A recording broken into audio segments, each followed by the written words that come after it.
भारताची पहिली महिला अभिनेत्री तुम्हाला माहिती आहे का? त्यांचं नाव होतं कमलाबाई गोखले. त्यांचा जन्म मुंबईमध्ये 1899 झाला.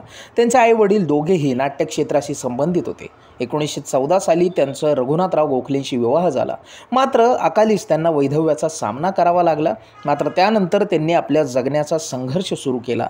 नाटकांमध्ये छोट्या-मोठ्या भूमिका करत त्यांनी चित्रपट क्षेत्रामध्ये 1930 मध्ये जेव्हा बोलपट सुरू झाले तेव्हा चित्रपटात पाऊल ठेवलं आणि त्याच्यानंतर त्यांनी राजराणी मीरा, बिखरे मोती, मिर्झा साहेबा, लाल-ए यमन, चंद्रा साहब, स्ट्रीट सिंगर, हलचल, एक नजर गहराई असे एक से बढ़कर एक सिनेमे दिले.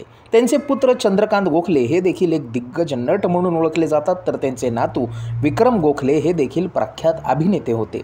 1997 साली कमलाबाई गोखले यांचं निधन झालं. तुम्हाला ही माहिती कशी वाटली आम्हाला आवर्जून सांगा आणि आपल्या चॅनलला लाईक, शेअर, सबस्क्राईब करायला विसरू नका.